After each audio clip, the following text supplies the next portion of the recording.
অনেকে আমাকে জিজ্ঞাসা করেছে যে আমি যখন টেট দিয়েছিলাম আমি কী কী বই পড়ে টেট পরীক্ষা দিয়ে মনে করে যে শুধুমাত্র কোনো ইনস্টিটিউটে নোট পড়ে ত্রিপুরা টেট পাস করা যায়। অবশ্যই করা যায়, যদি কপালে অনেক ভাগ্য ভালো থাকে তাহলে করা যায়, কিন্তু সবার ভাগ্য সেম থাকে না। তার জন্য একটু কষ্ট করতে হবে, কিছু বুকস পড়তে হবে, বুকস ফলো করতে হবে, নিজের নোটস নিজে তৈরি করতে হবে। সেটাই আজকে বলছি। আমি মূলত আজকে আমি কী কী সিডিপি বই ভালো হবে, English grammar, Bangla grammar, math আর সায়েন্স বুক কী কী ফলো করলে ভালো হবে সেটাই বলছি। তো মেনলি সিডিপির জন্য মানে চাইল্ড ডেভেলপমেন্ট অ্যান্ড প্যারালজির জন্য আমাদের ত্রিপুরা রাজ্যে শুধু একটা মাত্র বই বিখ্যাত আছে, সেটা হলো শিশু মনস্তত্ত্ব ও শিক্ষা বিজ্ঞান, দেবাশিস পালের বই। এটা ব্লু কালার, এখন আপডেটেড ভার্সনটা ত্রিপুরা রাজ্যে বিখ্যাত ত্রিপুরার জন্য। তাছাড়া হিমাংশু সিনহা এইটা আছে সি টেট এস টেট মানে স্টেট টেটগুলির জন্য চাইল্ড ডেভেলপমেন্ট প্যারালজি বুক, এটাও অনেক ভালো বই। আর রোহিত বেদবনেশ্বরের এটা আছে সিডিপি বুকস, প্যারালজির মেথডোলজি সব কিছু আছে এটার মধ্যে, এটা অনেক ভালো বই। আর অ্যাডভান্স এডুকেশন সাইকোলজি, এটা ভিতরে সাইকোলজিস্টের ডিটেলসে পড়তে চাইলে এখানে পুরো সিডিপি মোটামুটি ভালোই আছে। অ্যাডভান্স এডুকেশন সাইকোলজি এসকে মঙ্গলের বুক, অনেক ভালো বুক এটা। তারা ইংলিশ মিডিয়াম মূলত তারা এটা পড়লে ডিটেলসে পড়তে পারবেন। তো এই চারটা বুক যদি থাকে সিডিপির জন্য যথেষ্ট। আমাদের ইংলিশ বুক, ইংলিশ গ্রামারের তিনটা বুক আমাদের আছে। এটা হলো প্র্যাকটিক্যাল গ্রামার অ্যান্ড কম্পোজিশন, পিসি দারের বই, আর পিসি দাসের বই। আর এটা মূলত আমি কোনোদিন পড়িনি। কিওয়ার্ডের জন্য আমি সব মেনলি ফলো করবো, এটা করেছি আর কি, নিজে করেছি এই বুকটা, অ্যাপ্লাইড গ্রামার অ্যান্ড কম্পোজিশন, পিসি দাসের বুক। এটা কিন্তু পিসি দারের বুক, তো পিসি দাস এটা খুব ভালো বই ইংলিশ গ্রামারের জন্য, এটা ফলো করতে পারেন। আর ইংলিশ গ্রামার তো এসএসসি যারা পড়ায়, এসএসসি যারা পড়ায় ইউটিউবের মধ্যে, তাদের ইংলিশ গ্রামার ক্লাসগুলি ফলো করলে প্র্যাকটিস করলে যথেষ্ট।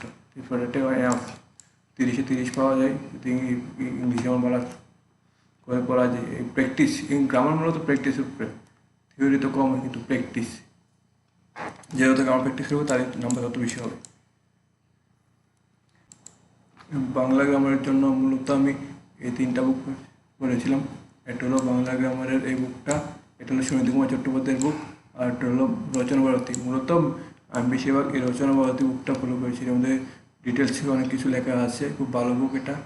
আর মেনলি বাংলা গ্রামারে তো প্র্যাকটিস, গ্রামার মানে প্র্যাকটিস, গ্রামারের জন্য কোথা থেকে প্র্যাকটিস করবো। তারপরে আছে ম্যাথের জন্য, ম্যাথের জন্য এটা টেট 1-এর বুক, এটা হলো টেট 2 বুক। ত্রিপুরা রাজ্যে দুইটা বুকই চলে, এটা গণিত আর এটা, ত্রিপুরা যে দুইটা টেটের বুক পাওয়া যায় টেটের জন্য অঙ্ক বুক। আর এটা হলো কমপ্লিট ফর্মুলা 3rd এডিশন বুক, ব্রহ্মাস্ত্র ফর্মুলা বুক। এটা হচ্ছে অঙ্কের সব রকমের থিওরি উইথ এক্সাম্পল সব কিছু পাওয়া যায়, এটা খুব ভালো বুক। আদিত্য রঞ্জন স্যারের বুক, অনেক ট্রিক্স পাওয়া যায়, ডাইরেক্ট কোশ্চেন আসে। আর এটা হলো প্র্যাকটিসের জন্য খুব ভালো বুক, অনেক কোশ্চেন থাকে, 5000 কোশ্চেন, 5600 5600 কোশ্চেন প্রায়। এটা প্র্যাকটিস করতে পারলে খুব ভালো বুক, অনেক টাফ, অনেক বেসিক থেকে অ্যাডভান্স অব্দি সব রকম অঙ্ক থাকে, প্র্যাকটিসের জন্য অনেক ভালো বুক। এই দুজন স্যারের ক্লাসও দেখতে পারেন, ওটুকু ফ্রি আছে, আদিত্য রঞ্জন স্যার আর সাহিল স্যার।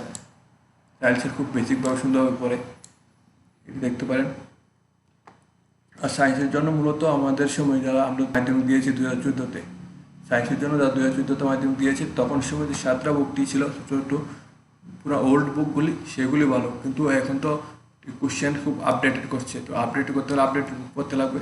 তো আপডেটের বুকের মধ্যে 7টার ক্লাস বায়োলজির জন্য, লাইফ সায়েন্সের জন্য 7টার আপডেটেড ভার্সনগুলি, ভৌত বিজ্ঞানের জন্য 7টা আছে, ছায়া প্রকাশন আছে, 9-10-এর ক্লাস, মূলেকশনের ক্লাস 9, ক্লাস 10-এর বুক।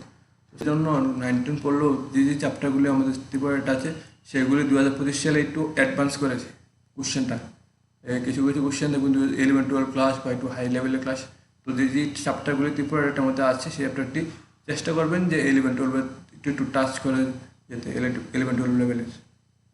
সেমভাবে এসএসটি যদি চান, এসএসটি সেম 9-10-এর বুক মেনলি ফলো করেন। তাছাড়া 11-12 যে টপিকগুলো আছে একটু টাচ করে যাবেন, একটু যথেষ্ট। মেনলি ক্লাস 9-10, 8-9-10 পড়লে চলে, সায়েন্স বা এসএসটি। বাংলা সাহিত্য তো ইউটিউবের মধ্যে অনেক ক্লাস থাকে, সেগুলি নোটস করে নিজে পড়তে লাগবে। কারণ বাংলা সাহিত্য কোনো একটা বুক ফলো করলে হবে না, কারণ সাহিত্য অনেক বড়। তো অনেকগুলি ক্লাস, রিলেটেড ক্লাসগুলি দেখে মিলিয়ে নিজে নিজে এক একজন রাইটারের নোট বানাতে লাগবে, কিছু ট্রিক শিখতে লাগবে। ট্রিকগুলো আমি শিখিয়ে দেবো আমার চ্যানেলে। এভাবে বললে ত্রিপুরা টেট সামনে টেট যেটা হবে আরামসে পাস করা যাবে। কী কী নিয়ে ভিডিও করা যায় সেগুলি বলবেন, কোন কোন ক্লাস দরকার সেগুলো আমি দিয়ে দেবো ফ্রিতে ইউটিউবের মধ্যে। কী কী টপিক নিয়ে ভিডিও করবো সেই টপিকগুলি কমেন্টে বলবেন।